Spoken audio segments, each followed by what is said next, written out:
Okay, let me try something. Oh, try something. We'll see if I do anything with this. Okay, go for it. So that's my journey with Steven Universe. When we come back, we'll hear Macy's journey with Steven Universe. Stick around. I had to. It feels so goofy. Just picture pouring yourself a bowl of cereal. Catch you later. Oh my God.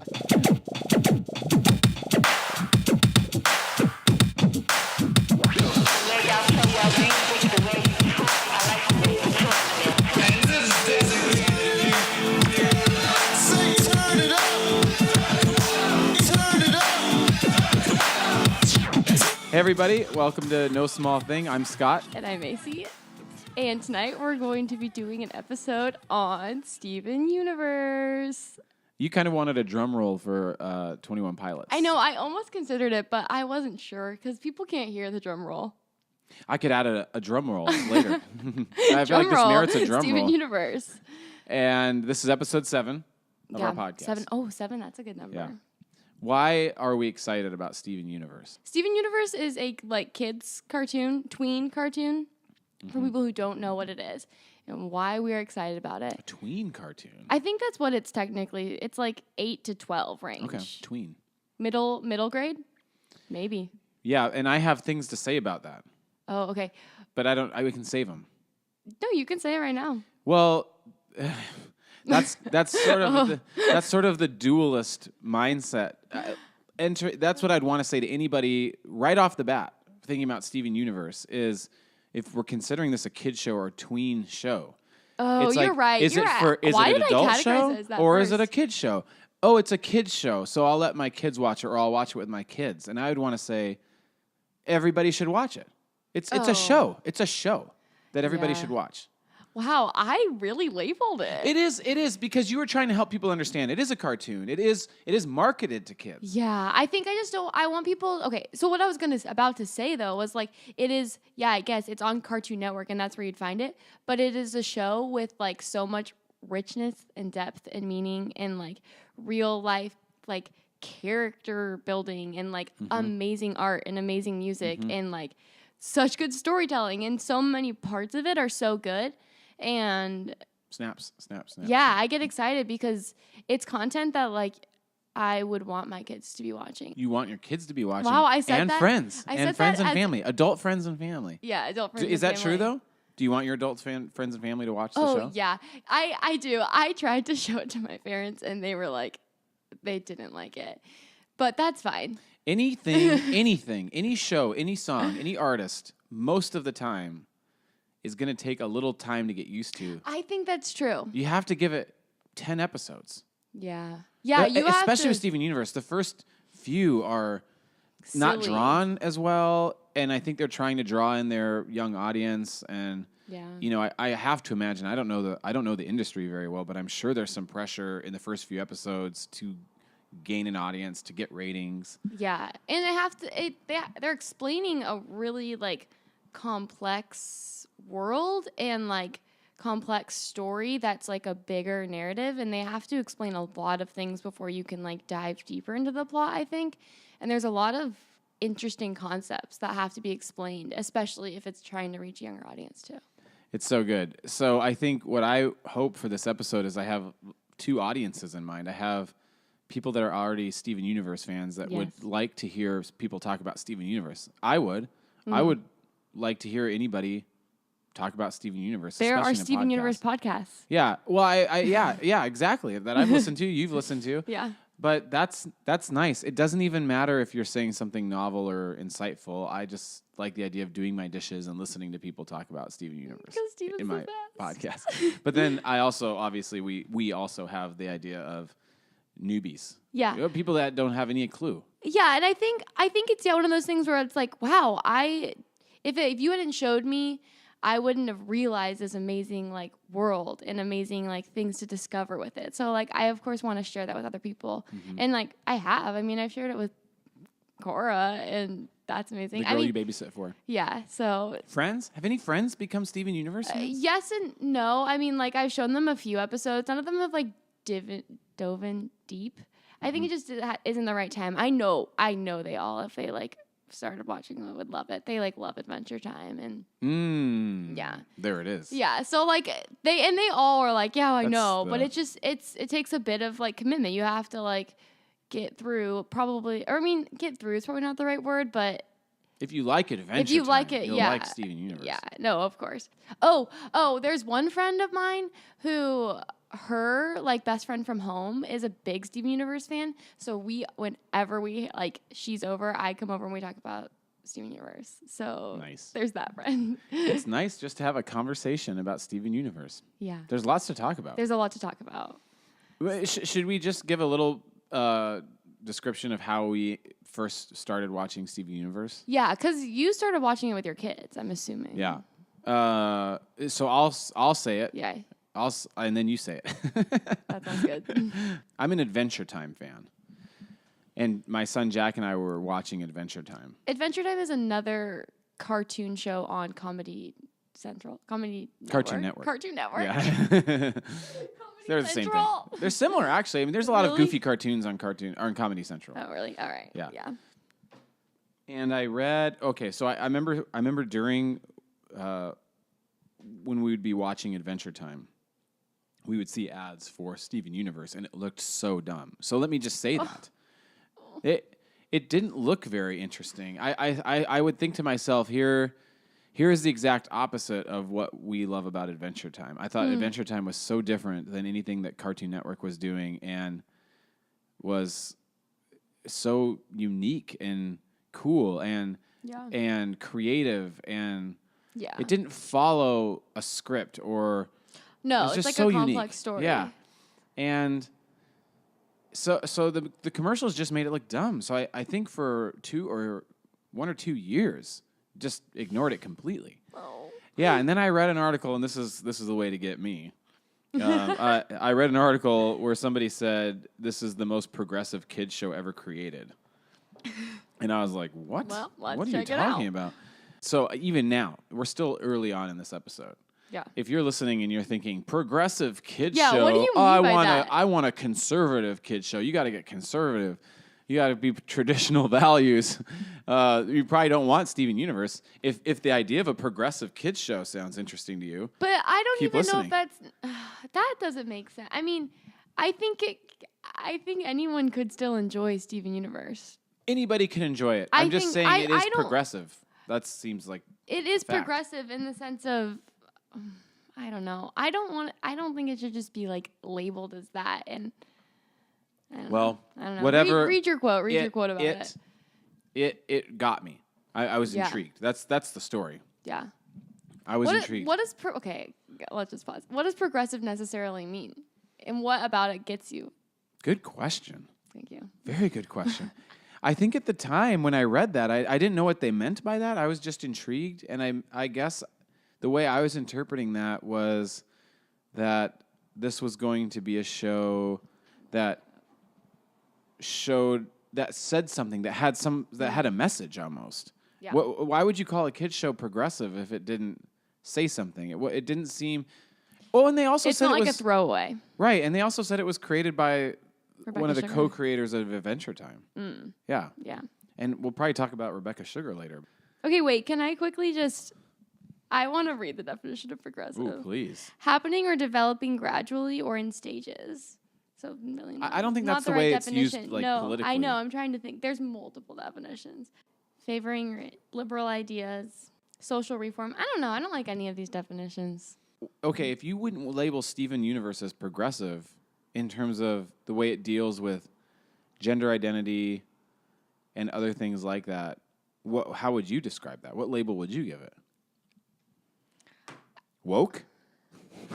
It's a woke show. I would no, I would just say it's more of just like a free and creative artistic show. But like you don't think they're doing anything intentional in terms of body image, or we're going to talk about fusion later. Yeah, I get. I just don't know if progressive is the word. I don't need to get. You don't like progressive. I'm getting caught up in that. Maybe it's the difference between a 38-year-old dad and a. I thought that was. I wanted my kids to watch a progressive cartoon. I don't think it's like that progressive. Okay. Compared to what? I don't know. Cartoon. I don't know. It's the most progressive kids cartoon. That's what the article said. Because I don't have kids. I'm not like looking at it. I'm looking at it as a 23-year-old who, like. In your world, it's not that progressive. In my world, it's like not that big of a deal that like the different like gender identity issues that's covered in that. It's cool and it's like encouraging, but it's not like earth-shattering. Yeah, well, you're saying something that's important, I think, to say that probably if you were to interview my kids years from now and talk about what Steven Universe meant to them, they probably wouldn't think that it was earth-shatteringly progressive. Right. Because to a certain extent, the things that are conveyed, and we live in Seattle. Yeah. So the things that are conveyed in Steven Universe aren't necessarily cutting edge for a kid growing up in Seattle. I feel like we have to just say that it's just really gay. That's like what we're trying to say. That's not necessarily what I'm trying to say. I'm literally trying to say progressive. I stand by that. But if you want to say that, I'd stand by that too. I'd support it.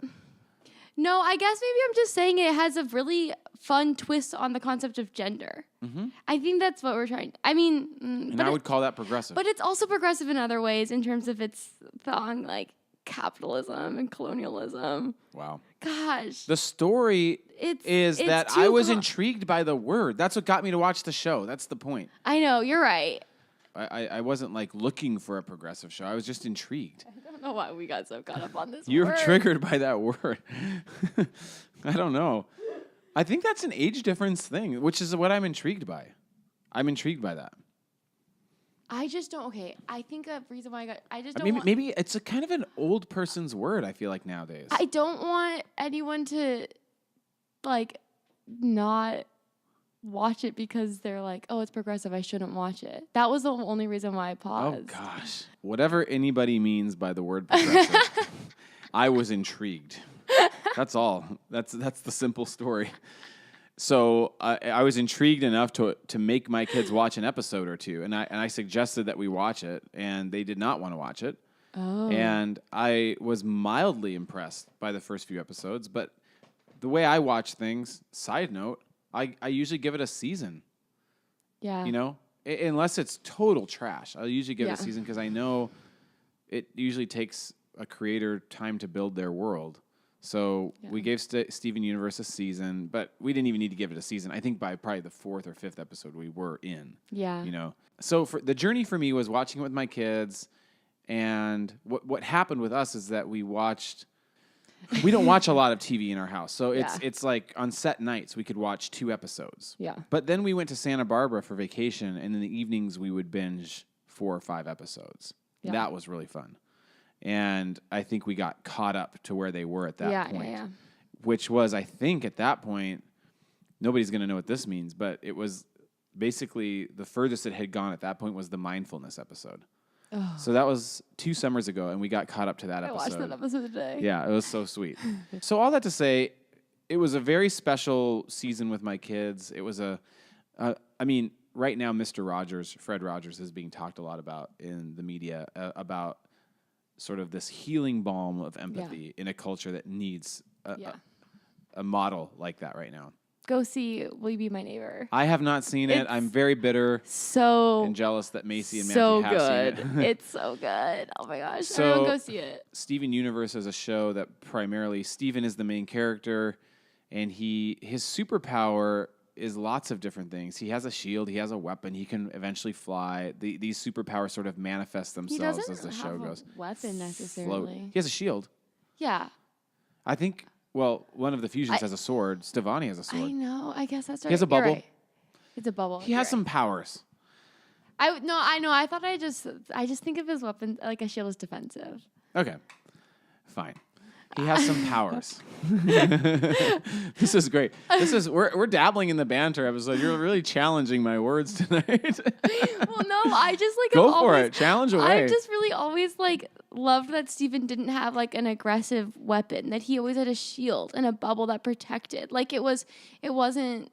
I'm the only issue I have with Steven Universe, and I like am convicted by this, and this is like probably the hardest part of watching it. The hardest part is they use a lot of war, like they use violence, and like violence is the metaphor, is like a way and a visual, and like I get it. It like makes so much sense to like convey a story and a message and all these things, but like it really bums me out that we have to show that.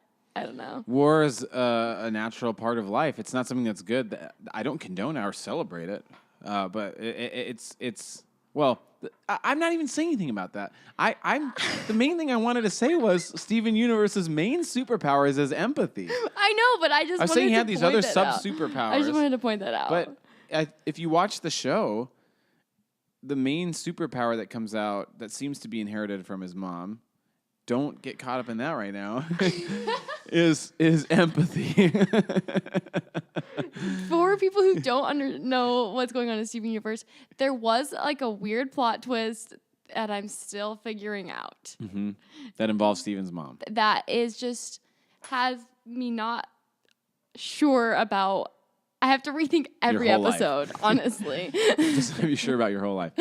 Okay, I'm trying to talk about the experience. I need to let you just I'm talking to the dads and the moms about. of the world. I'm talking to the parents of the world, Okay, the guardians of the go world. for it. I felt like we were watching something important. That's the sentence I'd want to say. It wasn't trivial or just mindless entertainment. We were having fun in the evenings watching this show that I thought we were all being inspired by. It wasn't. I was learning just as much as my kids. Yeah. And so this is. I have a blog that in 6 years I've written 6 blog posts. Woo. But 2 years ago I wrote my top 10 favorite albums, and my number 3 favorite album was the music of Steven Universe. Yes. And this is what I said that I would love people to hear about why I love Steven Universe. And this is what I'm trying to say about kids versus parents or adults versus kids. I don't want anybody to think of it as a kid show. It has like a kid show flavor inevitably because it's on Cartoon Network and being marketed towards kids, but the overall complexity and the overall message of the show is not childish. Yeah. Maybe childlike, but not childish. Yeah, I would agree. And it has a lot of weight. It has a weighty, pertinent, applicable, valid message. It's thoughtful. Like it's it's every episode is thoughtful, and the character there aren't complex. decisions. Yeah, it's complex. There aren't decisions. You can tell that there aren't decisions made like lightly. And if you like music, it's got really good music. Oh, it's got such good music. Yeah. Wait, do you have a quote from your blog? Yeah, this is my quote from my blog. I said, "It's hard to convey to the non-converted how truly rich and powerful this show is. For me personally, it is a story that is right up there with favorites like Harry Potter, Star Wars, or Narnia. The mythology of this show, a story about alien invaders that decide to turn on their own kind to save Earth, is utterly unique, and the characters are so three-dimensional and endearing that it compels fans to want to stay in this quote-unquote universe as often as possible. In C.S. Lewis's review of The Lord of the Rings, he wrote, 'Here are beauties which pierce like swords or burn like cold iron. Here is a book that will break your heart.' The same could be said for Steven Universe. The emotional landscape and maturity of this show is oftentimes more profound than anything I can find on adult shows. It's really too bad that we even have labels for media like this. Steven Universe is a kid's show, quote unquote, yet for those with an open mind, it has depth and wisdom to offer even the most pretentious of adults and who would find it compelling." That was so good. Yeah, so that's what I would say to anybody who hasn't watched it. Watch it. I mean, if you're a person that likes Narnia or Harry Potter, an adult that likes that stuff, this should be in there. It should be in there with that stuff. I think so too. So too. It's so special and sweet, the whole story. So I watched it and got caught up, watched it with my kids, and then started, like Macy has used this word for us as fans, became like an evangelical for Steven Universe, which made me inevitably share Steven Universe with Macy.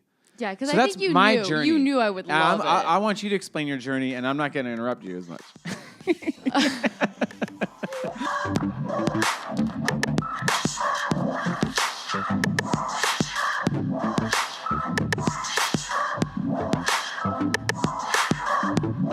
I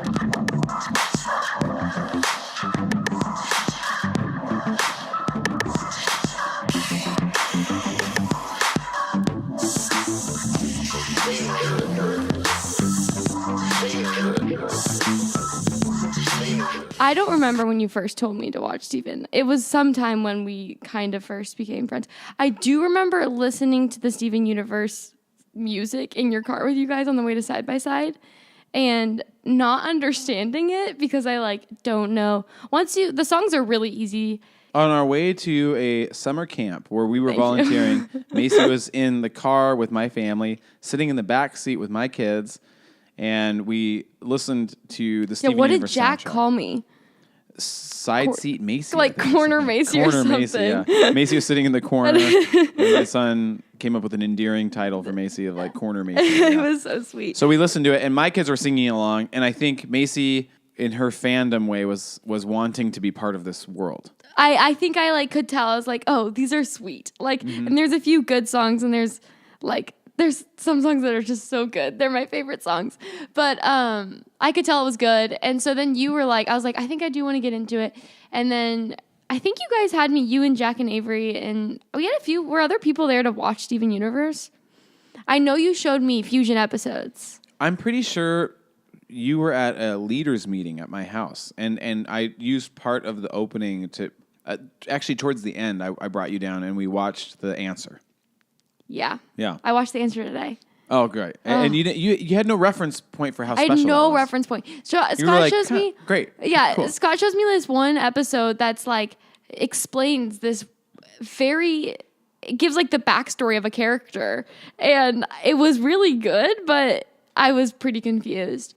I then went and watched the show, and 3 episodes in, whichever episode has breakfast, that episode so had me in. Yeah. Steven was so sweet and endearing and childlike and the most breakfast. So good in the most precious way and and trying so hard to serve his loved ones. Yeah, that episode really got me. It's a silly episode, and I was like, oh, I love Steven. And I felt like Steven was my first love of the show, the main character Steven. Appropriate. And then I later fell in love with other characters. Of course. So you saw the episode and you heard the music, and then what happened? I don't even know this. You just came home and started binging yourself? Yeah, I just one day was well, let's check it out. And then I watched a few episodes. I mean, the first episode, Cookie Cat, is funny. It is. I've watched it a lot of times. And then once I like something, Cookie Cat. Once I like something, it's kind of I'm gonna watch it all really fast. But let me ask this question. Analyze it. It's obvious you've seen Adventure Time, but that hasn't gotten the same traction for you that Steven Universe has, because you haven't binged Adventure Time. Yeah, I've seen a lot of episodes of Adventure Time. Yeah. I've seen so probably what was 8 it to that stood 10. out to you personally about Steven Universe? I think it was Steven. It was the earnest nature of the characters. I think Adventure Time really rocks in its way of being incredibly adventurative. It very much it varies between worlds almost, and there's a lot more First of all, I do like that word. What? Adventurative. Yeah, I think I just made that up. It's a new word. Here we are. But it makes sense. We all know what you mean. That's a great word. Thank you. Adventurative. So I can really appreciate that part of Adventure Time, and I think I want to understand that part more. But Steven Universe, it is really I would say almost pure.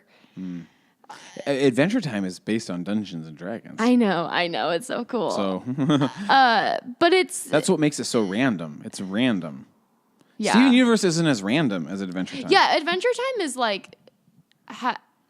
you don't know, you have no idea what's going to happen. Yeah. And they don't. The characters circle are more back. nonsensical. Yeah. That's a great way of saying it. There's a bit more of the characters are a bit more real and grounded in Steven Universe because there's just humans and just gems pretty much.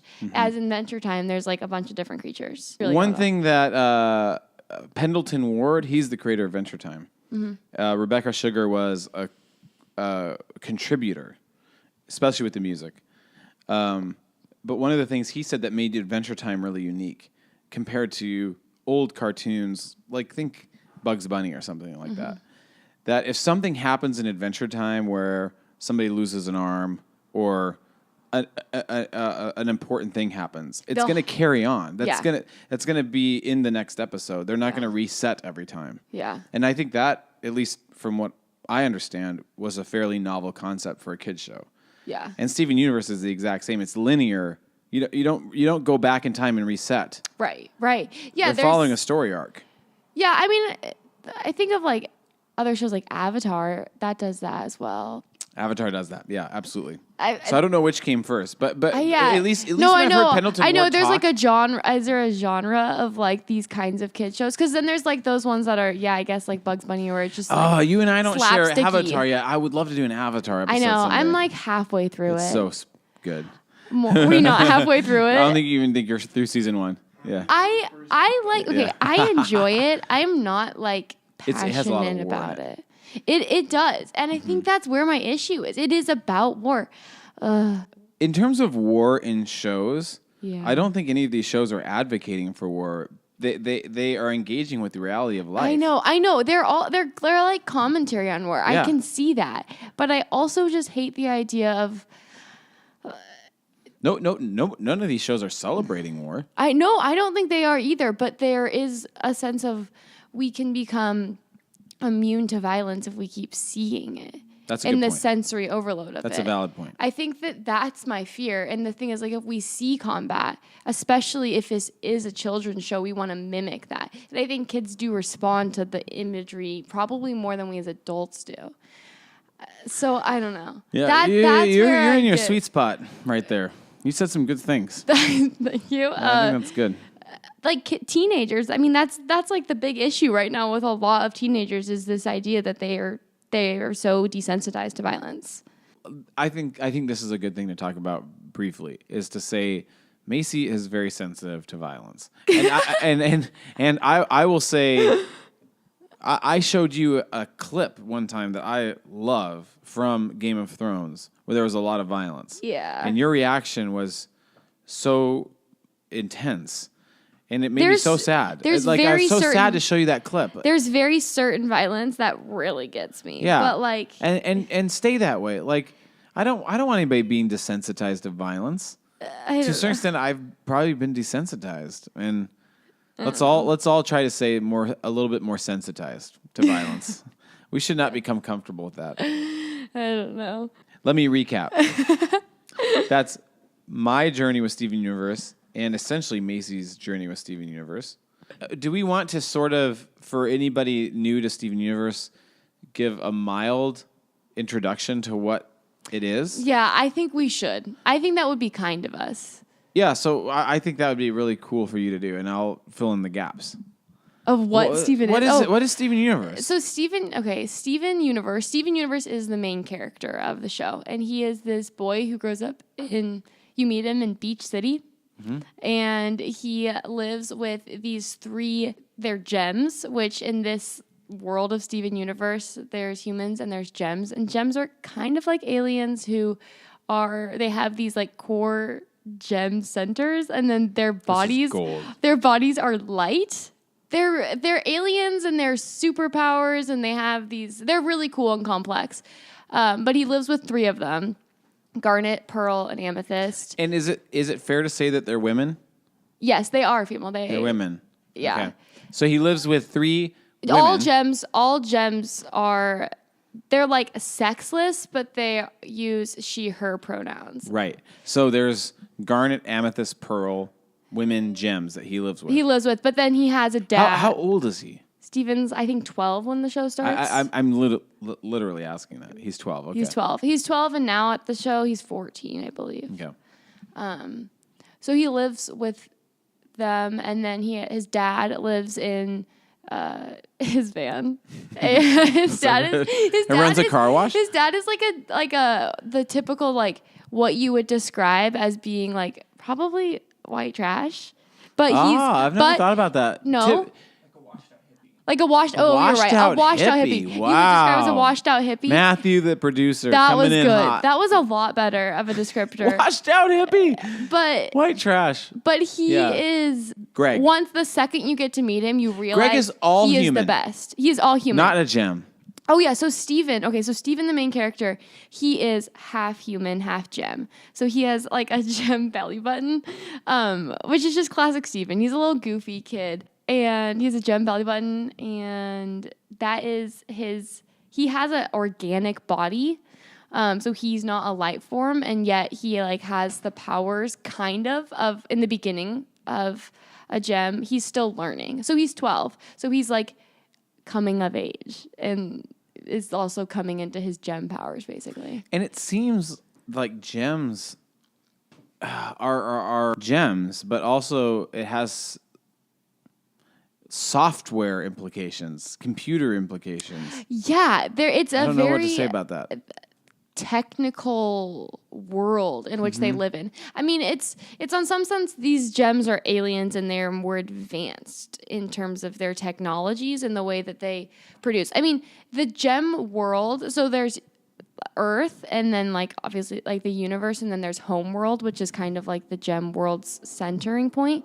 And then from there, what should I go into all of this? Let me just stop for a quick second because I want you to go all in on this. And I want to stop anybody and just say basically what's happening is if you have any understanding of Harry Potter or if you have any understanding of Lord of the Rings, this is like trying to describe the Shire and hobbits to anybody that's never heard of that. So just understand what we crave as humans is mythology. It's great. It's a great creative thing. Macy's trying to describe a whole world that once you immerse yourself in it makes tons of sense. But gems and all this stuff, it sounds crazy, but so does the Shire, so do wizards, so does Mordor, so does Gollum. Yeah. So does Aslan, a talking lion who represents Jesus. Like, this stuff all sounds strange if you don't understand it. Yeah. So that's what's happening. You're describing a world. Yeah. And I think it's a beautiful world. It's a beautiful world. I don't know. It's worth describing. If you're being weirded out by it, just understand that it's pretty easy once you start watching. This is like sci-fi fantasy cartoon tween for all ages. Tween / progressive cartoon. So Steven, there's Homeworld. And Homeworld is kind of the centering point of... By the way, you're doing a much better job than I could ever do. So, I know, I highly doubt that. Kudos to you. But thank you. Yeah. I'll just keep going until... please. So Homeworld, and I don't know how much I should tell of things that you find out later. Maybe not much. Just give the basic premise. Okay, so Steven lives with Pearl, Amethyst, and Garnet. When you first meet him, they're kind of like his caretakers, but they're also trying to protect Earth because they are kind of this like rebel group that so part of the Steven Universe world is that there's a lot of kind of like colonialization of different planets in the universe where gems will come in and they'll use the land for resources and not really like take any care of the like natural inhabitants of the planet. I really want Ruben's opinion on this. I know, and he would have a lot to say on this, and so that is kind of what was happening to Earth, and then the Crystal Gems, which is this group, arose as a rebellion, and so Steven lives with those. Arose. Oh wow. Steven lives with the Crystal Gems, and they're kind of raising him. They're kind of raising him. They don't really know how to because they're not human, and they don't know how to raise him because he's half human, half gem. Nobody really knows how to. But they kind of if you listen to the theme song, it kind of tells you like what the show is about. They're there to protect the Earth, and that's like their mission. Good. And they each say like why they're there. What does Garnet say? I'll fight for the world I was made in. Or no, that's Amethyst. Garnet is I'll fight to be who I am or something like that. It's special. You should listen to that. I will fight for the place where I'm free to live together and exist as me. I will fight in the name of Rose Quartz and everything that she believed in. I will fight for the world I was made in. The earth is everything I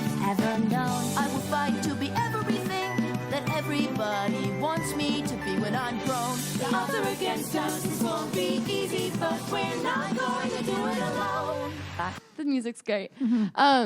But so Steven lives with this like group, this ragtag group of ladies and his dad who protect the planet. And there's like, it starts out with these like weird little like crystal like mutants that they're like stopping, but then the story like picks up and there's a lot more to what they have to do to protect. And Steven is like being opened up into this world of like what it is to protect Earth. And as an audience, we start to as well. This description should be posted on all Steven Universe fan sites. It is a great description of Steven Universe. Thank you. I'm inspired. So that's kind of Steven Universe in a nutshell. Plus, like That's just the premise. That's just like kind of the Big premise. things happen after that. Oh, that's like the like yeah. Oh. I like to think if I was a person that knew Steven, again, listening to this episode, Yeah. I think I'd be nodding my head in agreement. Like, you nailed it. You nailed the premise. Wow. Maybe there's some nuances that somebody that's a Yeah, true there's- fan would like to critique or add. But, Well, but I only by and talked large, about that's 5 characters. 5 characters, but we're talking about the premise. Yeah. Is there anything else we want the audience to know about Steven Universe or to share? In this episode, I think Macy and I both wanted to convey how we got started on Steven Universe, and then for anybody that might not understand what we're talking about, give an attempt at a description of the premise. Yeah. But there's so many elements to Steven Universe that we really love and enjoy that we could deep dive on. Yeah, we And- could talk about Steven for like we could do a podcast on Steven, I bet. Absolutely. And what we say about a lot of these episodes is that we're setting the stage for possible future episodes. So Yeah. so I love the idea of more future Steven Universe episodes. And it doesn't even have to be for anybody. It's for us. I want to talk about Steven I Universe. know. This is so fun. I love that Yeah. we're doing this. So we I give love this premise to Steven. Steven Universe, and tonight we want to talk about fusion, which is an amazing element to Steven Universe. Yeah. That's just one element, though. In future episodes, we can talk about other things, but Yeah. tonight we want to talk about fusion. Yeah. So get ready for our conversation about fusion.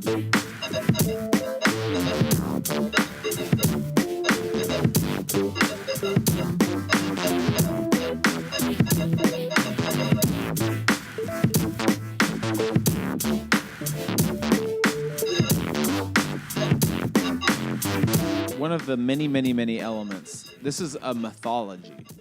One of the mythology elements. One of the new sort of novel ideas introduced into Steven Universe is fusion. Yeah. Fusion. Get that in your. It's a big idea. It's a big idea, and I would say the whole concept of fusion is reason enough to watch this show. I 100% agree. Yeah.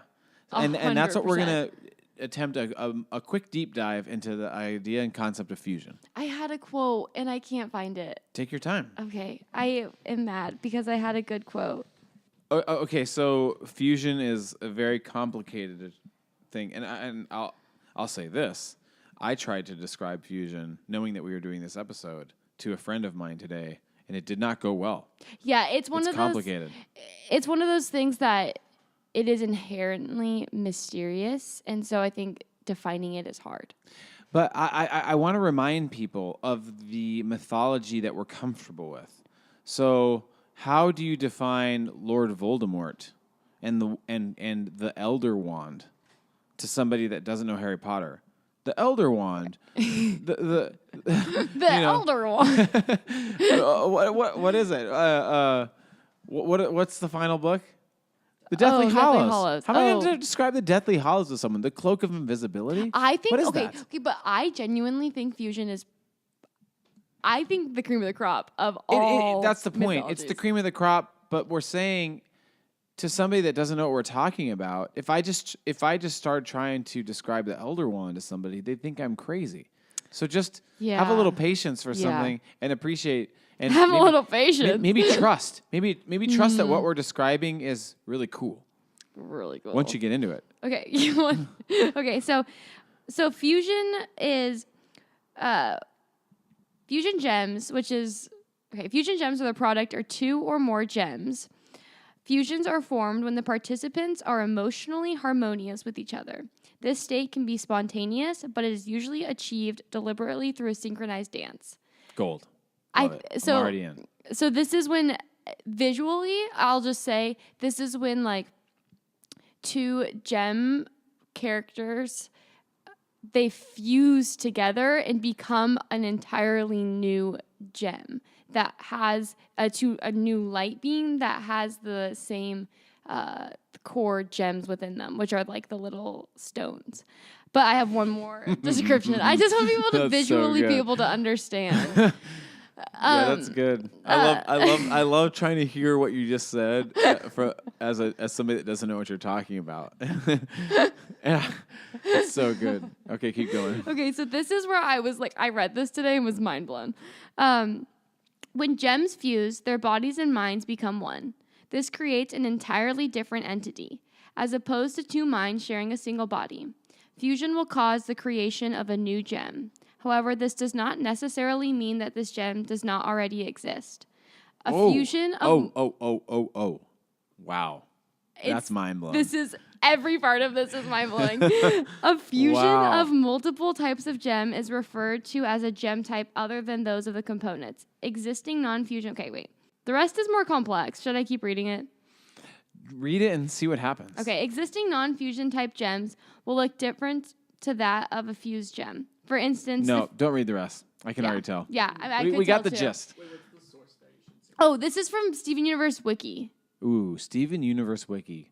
Yeah, okay, wait. And then I have one more, which is a quote, and I don't know who the quote's from, but it's from the show, and it's, first, you need a gem at the core of your being, then you need a body that can turn into light, then you need a partner who you trust with that light. Gold. That is insane. That was Garnet to Stephen. Okay. That is crazy. I'm sorry. We had a really strange, and it'll probably stay in there because it's good, conversation about progressive.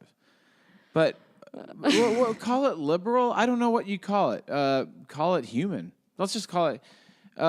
There's a lot of stuff in the concept of fusion when you were talking about like a dance. It is so spiritual. Yeah, spiritual, but I'd also say it's consensual. That's what's important. It's so beautiful the way it is.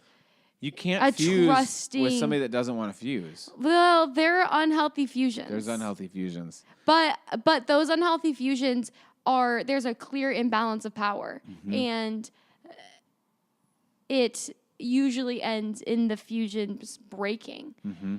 And that's when the fusion is no longer a dance. I mean, when people try and dance and there's this like not connection and not unity and they're trying to fuse, if they're not in sync, they won't be able to fuse. There has to be a sense of like in syncness. Oh. So good. Oh. There's so many different applicable metaphors for fusion. Helpful ways to think about fusion and apply it to our lives.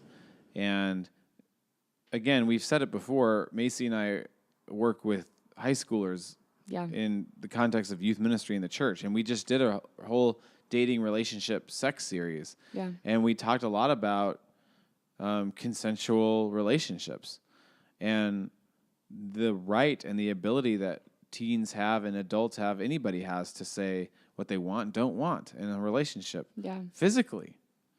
And fusion has a lot of great things to say about that. No, it really does. Yeah.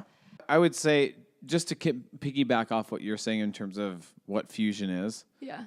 It's two gems typically fusing, but what we learn eventually is that multiple gems can fuse to create one entity, one being, one new being. But I love this idea of your definition of the being already existed. I know. That's amazing.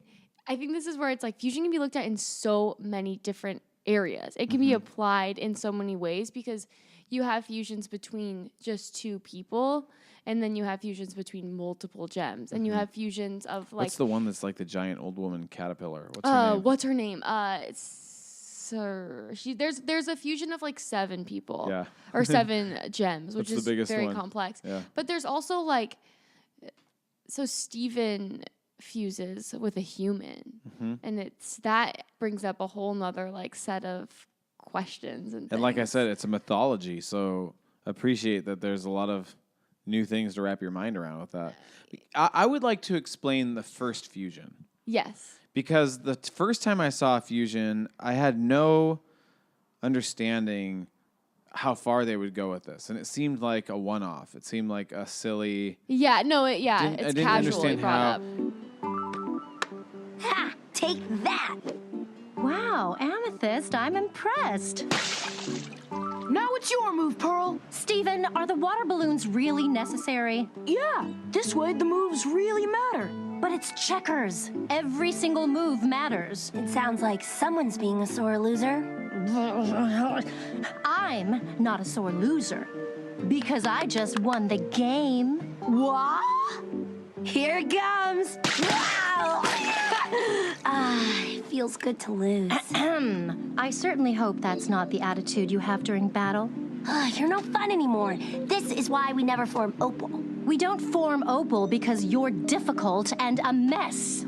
We don't form Opal because you're uptight and... Guys! What is Opal? Oh, it's the two of us mashed together.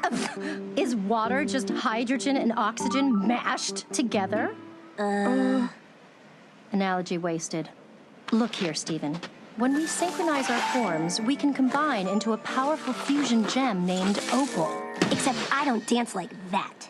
Amethyst. Wow! So again, for somebody that doesn't know Steven Universe, fusion becomes a really central element to the show. Yeah. And there is an episode, I think it's titled Giant Woman. It is. And again, this is a kid's show, but I don't know what even we mean by that. They're on a mission. They're on a mission. That's get the fine. Heaven Beetle. To get the Heaven Beetle, yeah.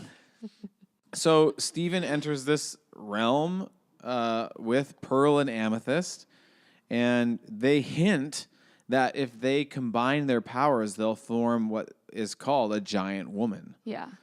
And what they're talking about is I love that what this thing has said, an entirely different person. Yeah. So it's if a new being. Pearl and Amethyst are one of the two women / gems that take care of Steven, fuse and become their own thing. They'll form Opal. Opal is one of the fusions.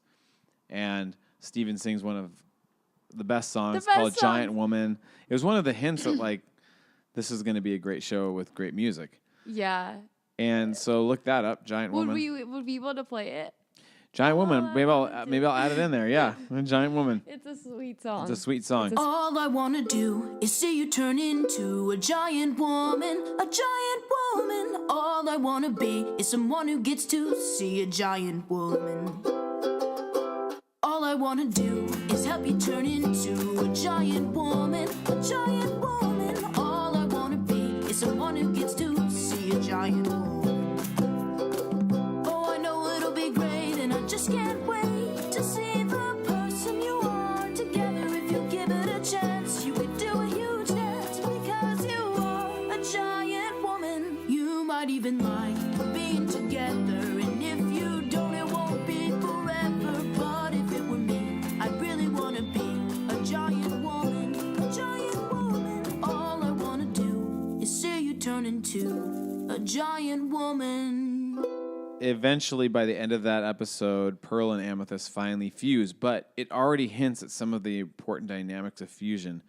Yeah. Pearl and Amethyst can't fuse initially because they're fighting and they're angry at each other, and they're not giving themselves over to the process of fusing. Yeah. And they have to figure out a way to make space for each other. They have to find a way to get over their resentment and bitterness and basically reconcile in order to fuse.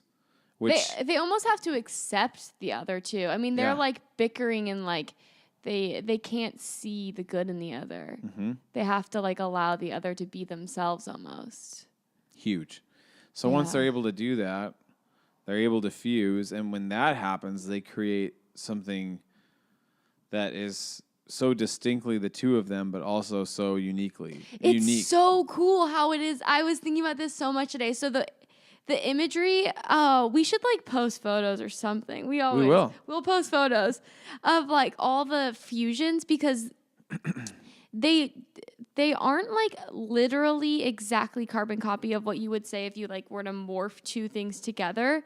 They take like dominant characteristics of each of the two gems and they create this like entirely new being that has its own persona and its own capabilities. This is specifically when they're two different kinds of gems. Fusion of same like gems is completely different. That kind of, and do we want to talk about that? You should. Yeah, because so that's if it's two. That's part of the mythology.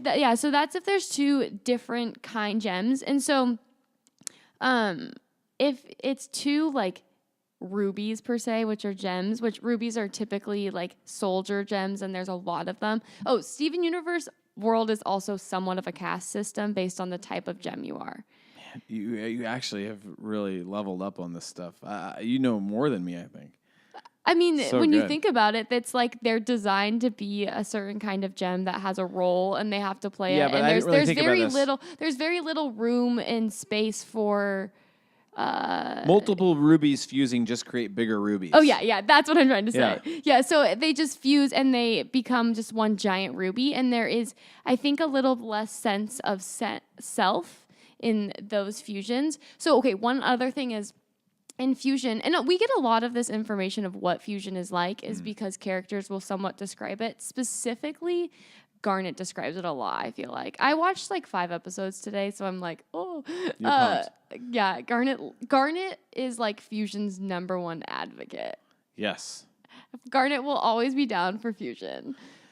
Yes. And that's I guess a tricky, dicey thing to enter into because we don't want to give things away. But you haven't yet. So I don't know. Should we? I think we should. Spoiler alert. You gave me the spoiler before I watched the show. I'm not even going to say spoiler officially, but if we get into it, yeah. I'm going to say it officially right now. Okay, wait. How are you going to say it, though? Anybody listening to this episode, Don't just say it. spoiler alert. Oh, Spoiler oh. alert. If you proceed, Macy and I are going to be playing fast and loose with the characters, and we're going to probably give some things away. Okay. And I think, like I said, I don't think we're going to edit ourselves or be too careful in what we're going to say going ahead. Yeah. But So I would Garnet. want to encourage people, don't worry about it too much. It's fine. Listen to it. Well, yeah, because I started the show with this spoiler specifically. Yeah. Yeah, Yeah, you did. I spoiled it right off the bat. Yeah. What's it like being a fusion? You fused. I mean, like, all the time. Do you forget who you used to be? You forget you were ever alone. You know, when you fuse, you don't feel like two people. You feel like one being. And your old names might as well be names for your left arm and your right. When you split up, is it like you disappear? I embody Ruby and Sapphire's love. I'll always exist in them, even if I split apart. But the strength of that love keeps me together, so I can stay Garnet for a very long time. That's why you're so great. So one of the main characters, Garnet, the gem that lives with Steven, and she's somewhat like plays the role of the leader. You can kind of see like it's never spoken, but she clearly is like the strongest probably of all the gems, and they look to her often for like stability, I would say. She, it turns out, is a fusion, and she's a fusion of two completely, somewhat like opposite gems is what you would say. So we have Sapphire, who is this elite aristocrat, very rare gem, who's very powerful and like is to be protected, very close to the Diamond Authority, very precious, which the Diamond Authority is the like, there's this 4 main gems that are just kind of like I love what you're saying. super gems, basically, kind of, I don't know. And so Sapphire is this, she can see the future. She's super powerful. Blue, icy, Sapphire. And then there's Ruby, and Ruby is kind of a soldier. Ruby is, there's a lot of rubies in this world. Ruby is red, Ruby is fiery, Ruby is very instinctual, I would say, probably. Ruby is made to protect. Come from the gut triad. Yeah, I would probably say that. Very loyal, though, because rubies are made to protect, and they recognize in the gem world, there is a sense of you do your duty. You do what is meant to keep the organism going, which if you were to like pull it back and like rubies can see their role as like my role is to protect Sapphire and like very much give of themselves for it. And so there are these opposite ways of thinking because ruby sees themselves as like being, there's so many of them.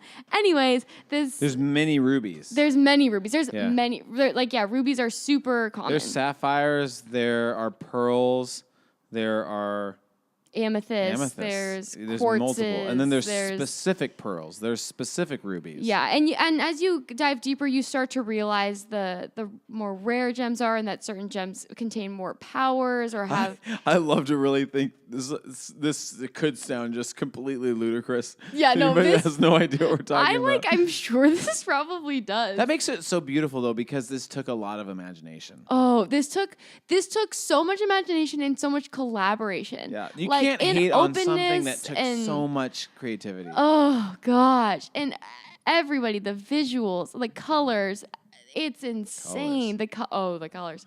I could also go off, but so by circumstance, Ruby and Sapphire fuse.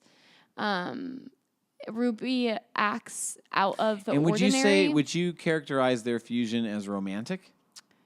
In that moment, no. Oh, okay. Oh, right. It's sort of survival. I think it was survival and instinctual, and so Ruby Which leads to one of the other best songs. Okay, yeah. So I'm really setting this stage. I'm really just recapping this episode a little bit. Recap it. So Sapphire can see the future, and Sapphire knows that they will be hit, but they will not be. Their gem themselves will not be shattered. They will be. So if your gem or your gemstone within you doesn't actually get hit, you're fine. Your just light beam will be like hurt. It's interesting the way it plays out, but so she sees that that's going to happen, but she sees that it'll, in the end of the day, their side will win. And one of the rubies acts out of order and goes to protect Sapphire. In her attempt, they collide and they fuse, and they become an entirely new being, which is Garnet. So sweet. It's so good. One of the best episodes. It is one of the best episodes, and they are mesmerized by what they're experiencing. I'm going to go home and watch it tonight. Yeah. Guarantee it. Yeah, it's a really good episode. They're mesmerized by what they're experiencing. Where did we go? What did we do? I think we made something entirely new. And it wasn't quite me, and it wasn't quite you. I think it was someone entirely new.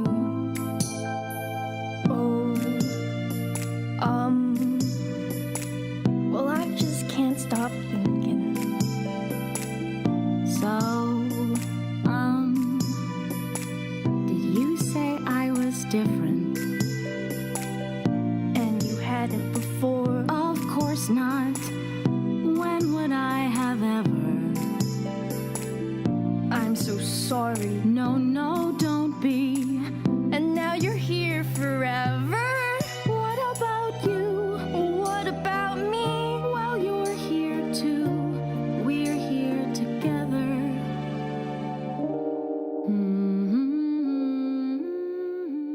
And I don't think we know if Ruby and Sapphire, Ruby especially, I don't think Ruby is a boy. They're all girls. They're gems. Is Ruby is a girl? Yeah, they're all gems. Yeah, okay. It's a she. Yeah, isn't that it's all she's. Okay, all she's. Okay, good clarification. Yeah. Yeah, that's true. They're sexless and they're she's. So that brings up a big question about Steven then. I've never really thought about that. What do you mean about Steven? He's a boy. Yeah, because he's organic. So he is sex male and his pronouns are he, him. Wow. Big things. Mm-hmm. I am your student at this point. That's big. All of this can be all of this information can be found online with what they're specific. Okay. Cool. By the Crooniverse. It's verified info. Okay. That's so good. And so I think there's a threat in the sense of you wouldn't want people to be able to fuse. That's makes them extra powerful, but also it's just the society. So it was big that they then fused again. This sounds progressive. This sounds progressive. Yeah. I just think that's such a broad word. I guess I just get stuck. Yeah. I think what we want to talk about is sort of the metaphorical implications or practical applications of fusion. Yeah. Which I think are many. I think so many. What's the first metaphor that comes to mind when you think of fusion that applies to like everyday life? Do you want me to go? Yeah, I Okay, have so many thoughts. I wrote okay. on a whiteboard so many thoughts about fusion. Let me It's talk too about many. fusion as a metaphor for marriage. Oh, here we go. And Especially between, well, go for it. I'm married. I'm a 38-year-old man who's Big news. been married for almost 17 years. Marriage is complicated. I think we need more metaphors than we have for marriage. And the Bible is metaphorical. It speaks in metaphor. So over and over again, and we don't really know what the Bible means by this usually. It says to become one in many different places. And that's hard to understand, and maybe some people haven't given that much thought, but it can be sort of dangerous. You can sort of lose yourself in that metaphor. Especially somebody like me who got married very young. Yeah. And I think one of the beautiful things about fusion, I think it stands alone in terms of a helpful metaphor. It's two people fusing and becoming one, yet distinct. Like, I love this idea. I mean, it really threw me off tonight when you said this about the thing already existing. Yeah. So I'm married, and I love the idea of my marriage creating this whole new entity. Essentially, I think okay. Yeah. I think in that quote, it literally means the sense of like you could create a fusion of like a garnet, and there could be a garnet that's like a natural garnet that already exists, or a garnet that's a fusion garnet. Is literally probably what it meant. Well, I don't know much about that. Because I'll that have is a to chew on that for possibility, I while. think. Sure, yeah. I'm just thinking about the idea that my marriage with my wife Marissa has created something. Right, It's created right, something. a completely it's new created a reality, literally. It's created kids. It's created relationships. It's created a universe. We live in a house together. Like, the fusion. I mean, it has sexual overtones, but it doesn't have to be sexual. I mean, obviously, marriage involves sex, and that's definitely part of it. And I think sex is sort of in a beautiful way implied in the dance, but it doesn't have to be. I think it like half the time is, and I think like half the time it isn't. I doesn't think have it's to be. intimacy is Yeah. really implied, but I think sex is a very like All I'm saying is I don't really know of a better metaphor. I'm sure there are. I'm sure there are some out there that I don't know of Yeah. for what to become one looks like. Steven Universe creates a great fusion is a great metaphor. For yeah, that. And yeah. I relate to it as a married person. It's inspiring to me. yeah. So Well, and it makes me think of the episode of the mindful episode of Yeah. Steven and Connie. So Connie is like Steven's best friend / potential. I don't know if Girlfriend? it's a love Potential? interest. Yeah, I we don't don't know. know. They're just really close. They're Yeah. best friends. And so Steven's first fusion is actually with Connie, who's a Mm-hmm. human. And they form Stevani. And Stevani is like a teenage version of themselves, kind of. It's really interesting. Stevani's amazing. But as Connie like grows more and more in the story, and Steven grows more in his training, he starts to get like trained by Pearl to become a better, I don't know, like gem warrior almost, and just to understand his gem powers, or just like to get to be taught how to use your gemness, I guess. Anyway, so they practice fusion, and Connie got into this like huge fight with someone at her school. Oh, she like punched a kid or something. And she shows up and she doesn't tell Steven about it before they fuse. And in the midst of what they're doing, they unfuse. And they like Garnet then pulls them aside and like teaches them this beautiful song that it talks about mindfulness, but it also just talks about this idea of like saying the thought out loud and like allowing the other person into that, but also like Which, again, as a parent, is a great lesson for kids. You're Right. happy they're watching something like that. Right. No, that's true. But in the sense of like for them to be a whole, like there has to be like an openness and a willingness to share not just the like good stuff, but the dark stuff. Like Connie was shameful that she accidentally like reflexively punched a kid and she like felt all this deep shame about it. And Steven had all of this deep shame about things that he didn't even do. It was things from his past mom. But he had all of this stuff, and he had to get it off his chest before they could like, that was part of them existing. And they stayed together in the end. They still stayed Stevani, and they were able to like they like do this really cool way of showing that like within a fusion, each person still kind of has a voice.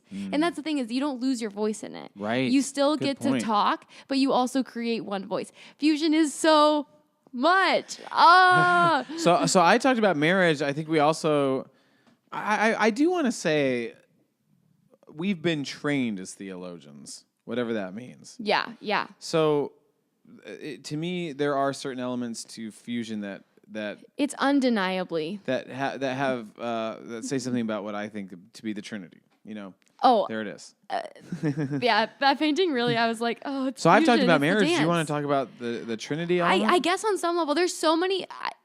It's kind of shocking to me when you pause and think about, like, objectively, fusion. You have to dance like to get into And fusion. is Alexandrite the clearest version of the Trinity?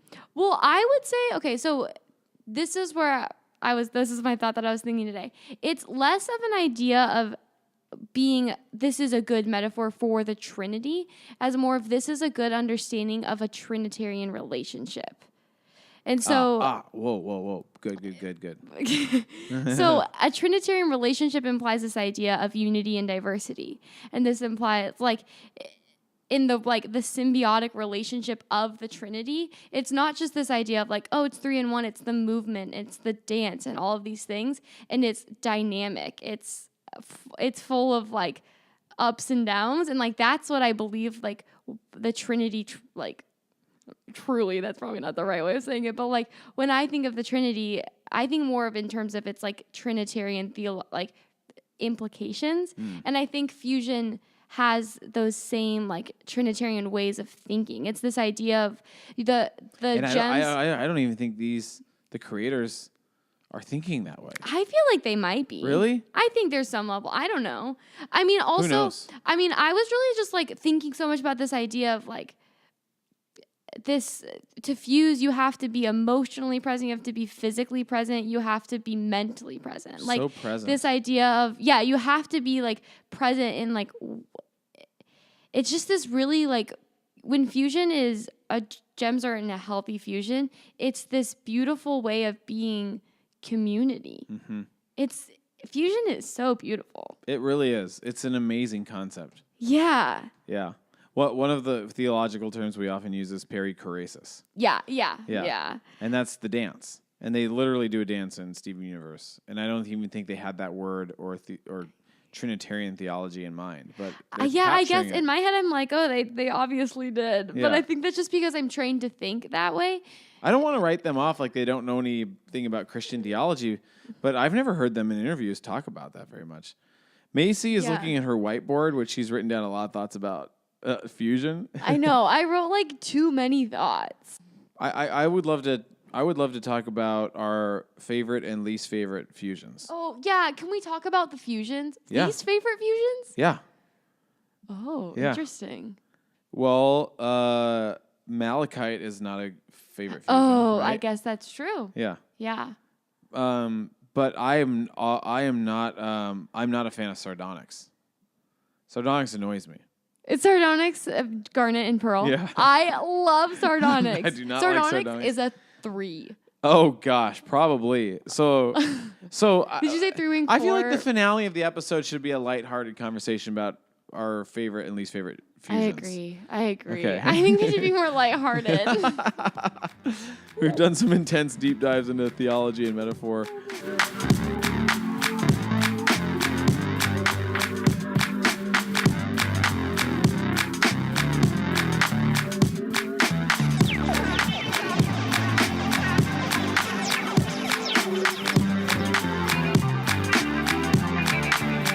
So I'll just say my two.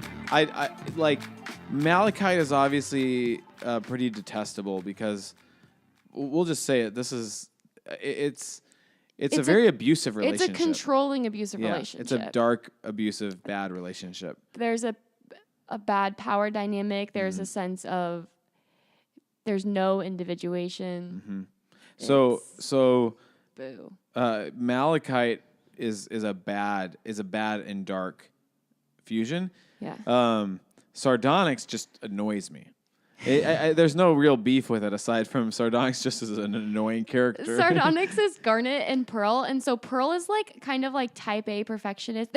She has aspects of that, and Garnet is like cool, like level-headed, but like Garnet is also like all about like vibes and coolness and like. Do you think Garnet's a 9 on the Enneagram? I was trying to. I don't know what Garnet is. A 9. Interesting. She might be a 6 too. Whoa. She classifies as a 6. Trying to play it cool, but ultimately not. Whoa. But I think she's a 9. I don't know. I like Sardonyx. Sardonyx is kind of annoying. Sardonyx is like. No, thank you. Oh yeah, no, like thank you. Like the craziest laugh. No, thank and you, like, Sardonyx. is a little bit of like a showman. Yeah. But she's funny. She's a goofball. The creators are attempting to make her funny, but I don't find her very funny. But that's to each his own. You find Sardonyx funny.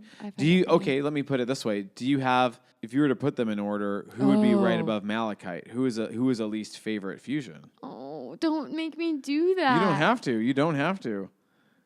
I would probably put.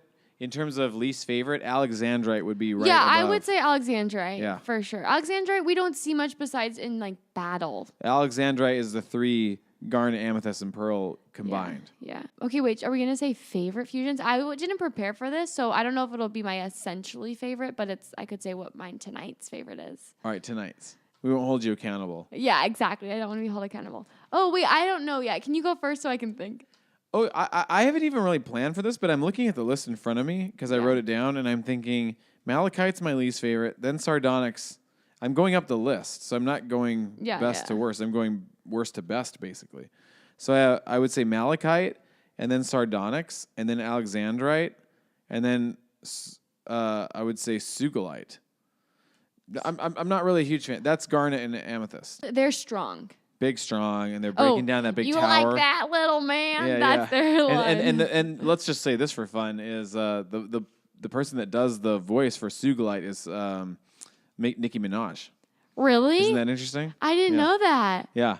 Wow. So Sugilite, these characters, Alexandra I don't and think I Sugilite like are some Sugilite in the that much. same category for me. But then we get into Smoky Quartz, Garnet. Yes. Opal and I Stevani. love Opal. So how would we rate those? Top 4. Yeah, those are fusions. the top 4. Yeah, those are the top 4. I'm glad you agree. Okay, wait. We have Stevani, Garnet, Opal, and Smoky Quartz. Okay, I wish we got more of Opal. I don't know if we have enough content for me to comment a lot on Opal. Okay. I think Opal is just dope. Yeah, she's the really presence of Opal is steady and non-dramatic. Which is so interesting when you think of Amethyst and Pearl, because Amethyst is super relaxed but also like kind of loud and goofball-y, and Pearl is kind of uptight but like is good and organized, and I don't know. It's an interesting combo. I would feel like once like Opal is like security. I feel like. Yeah. But then Smoky Quartz adds a really sort of endearing, lovable humor, goofiness. Yeah, so Smoky Quartz is Steven. Yeah. And Amethyst. And Amethyst, yeah. And Smoky Quartz is like Smoky Quartz is like you're reminded why fusion is so like pure, because Steven and Amethyst is like this kind of like smaller gem who isn't quite as like she's not like as strong, I guess, as the other gems, and or like confident.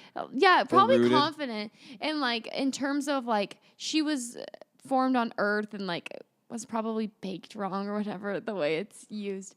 But so Amethyst and Steven like kind of have this relatability in the sense that they're like kind of like always learning and like goofballs and like they're not quite as like needing to pay attention to what's actually going on because they're kind of like almost seen as like the kids. I think Amethyst is often seen that way. That's a good way of saying and it. she's starting to find her own and starting to like believe in herself because I think half of the reason why she's seen as that is because she sees herself as that.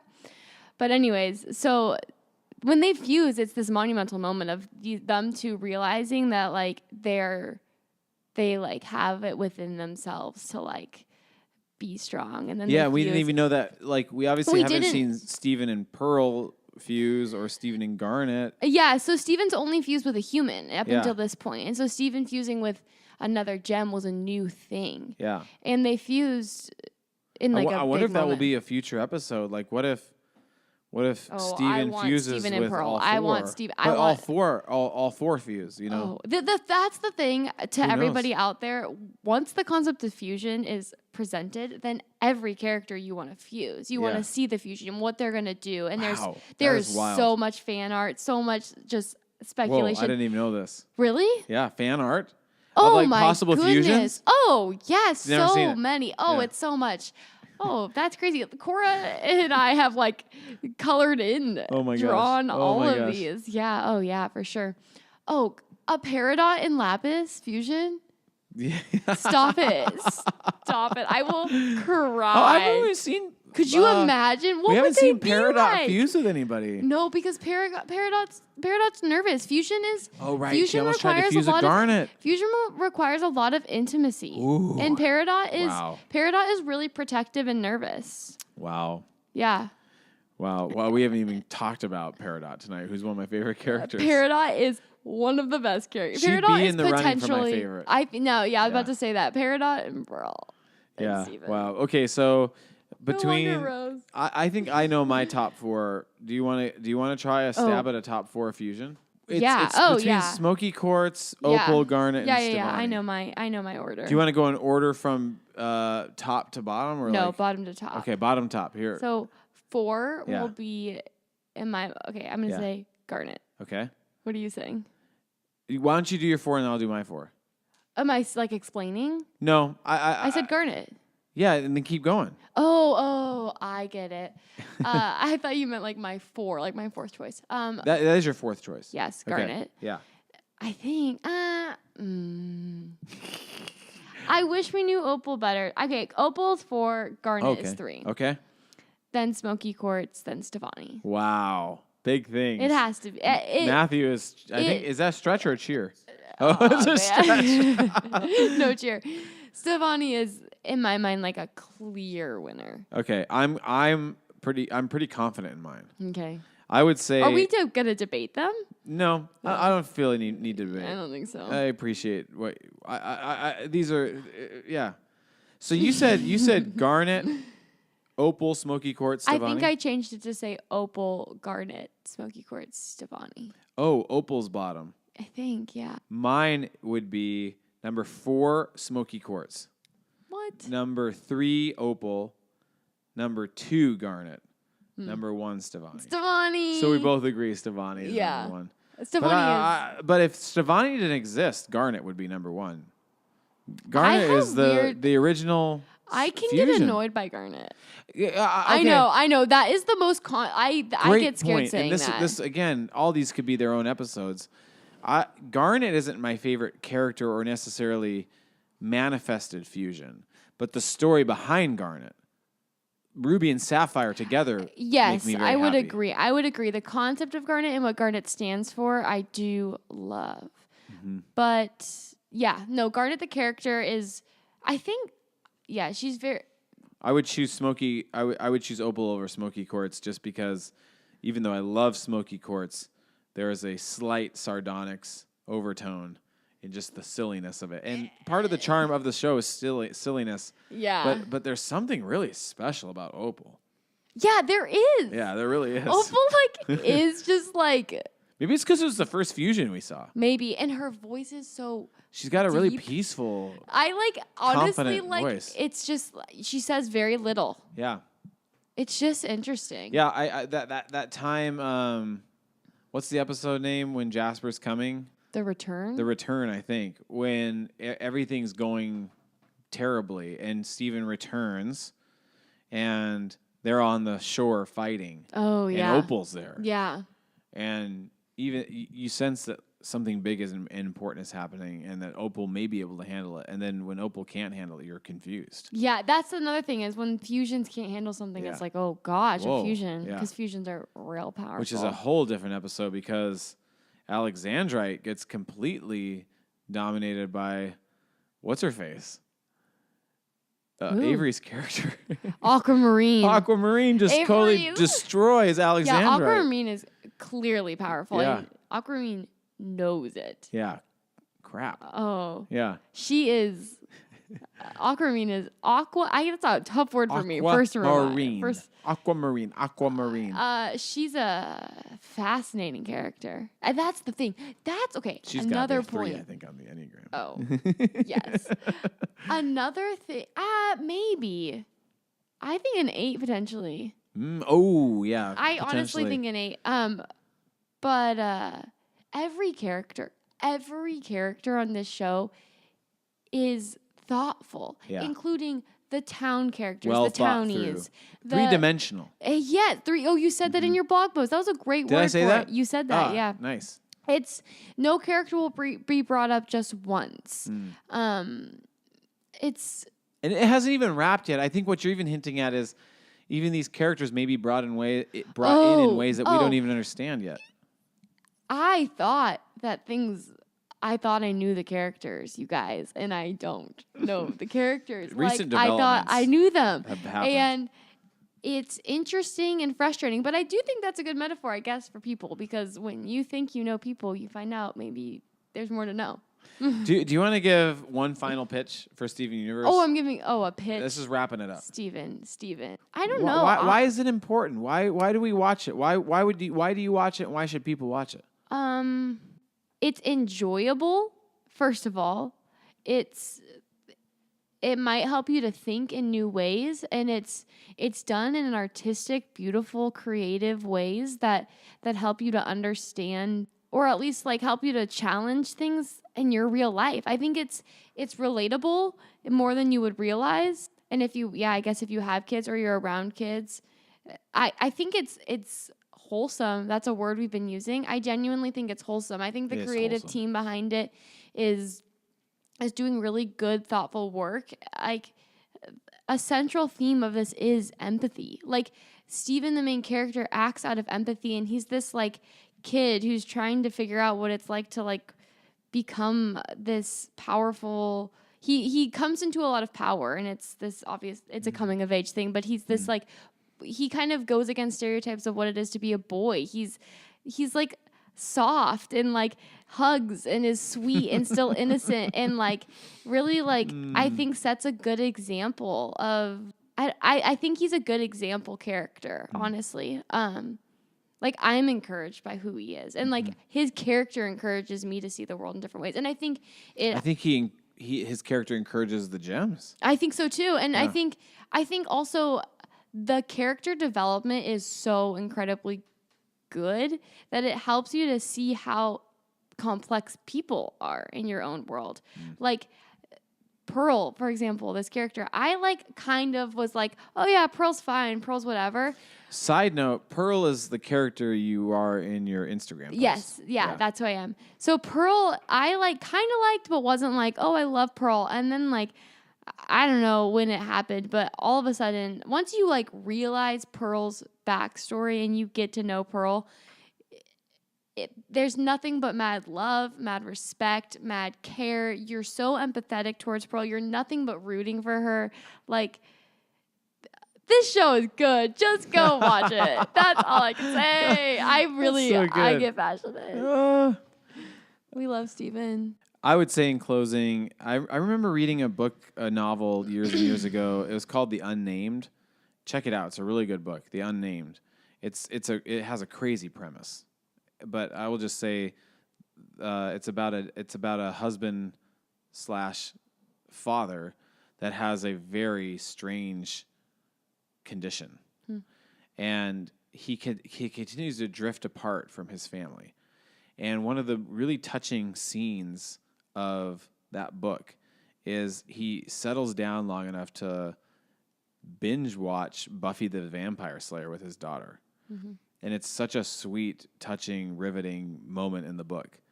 And when you can find, I'm talking to parents out there. Yeah. There have been shows, and I think for me personally, probably Steven's the top, where it has been worth every single minute binging that show with my kids for all the reasons you said. I mean, there's a mythology, there's a humor, there's an enjoyment.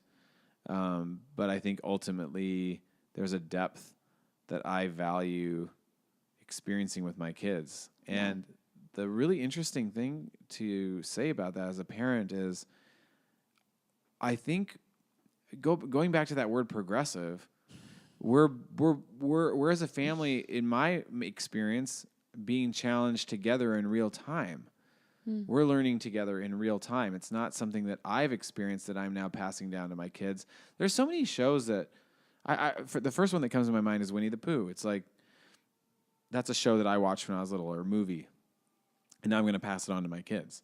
Steven Universe is something we've watched together, and I'll just say, I've been challenged in my interpretation or my understanding of gender stereotypes through Steven Universe. That's a fact.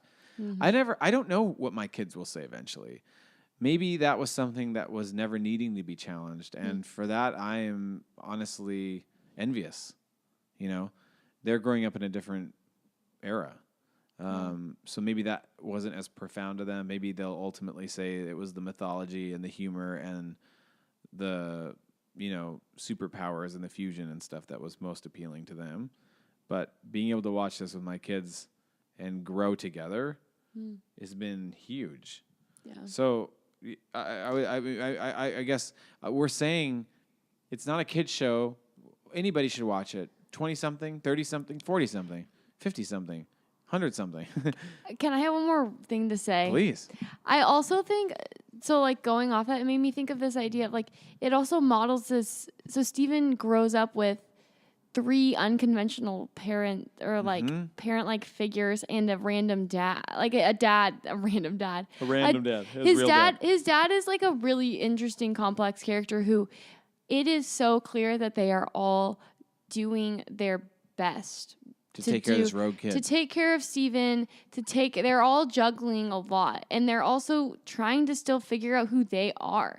And you get like insight into that. And I think it's this really beautiful way of showing like people, like they make mistakes and they often try and be honest with their mistakes. But it's a really sweet, like a, not alternative model, but just like way of showing that there's not like one cookie cutter way of raising someone or whatever. Absolutely. I don't know. Absolutely. It's good stuff. It is good stuff. It's sweet. It's like the end of Sound of Music where it says, or I was like Mickey Mouse Club. Now it's time to say goodbye to all our family. It's time to or go it's, to or bed. it's like Sound of Music. So long, Farewell. farewell. We don't want to go to bed, but we kind of do. But I think that's the end. Even though we could talk about Steven Universe. Is there more to say? I mean, there is, but there's more to say. We want to keep talking about Steven Universe, and if we keep, not if, as we continue to do our podcast, we hope to do more episodes about Steven Universe. And tonight we deep dived on Fusion. But one night we'll deep dive on each character that we love. Yes, yes. One night we'll deep dive on music. Yes. One night we'll deep dive on empathy. Yeah. Maybe it'll be next year. Who knows? Get ready. Who knows? Who knows when it's coming? Next year in June. Who knows? All right. We're going to bed. Thanks for listening, everybody. Macy has put down her microphone. Good night. If you're evil and you're on the rise, you can count on the 4 of us taking you down. 'Cause we're good and evil never beats us. We'll win the fight and then go out for pizzas. We are the crystal gems. We'll always save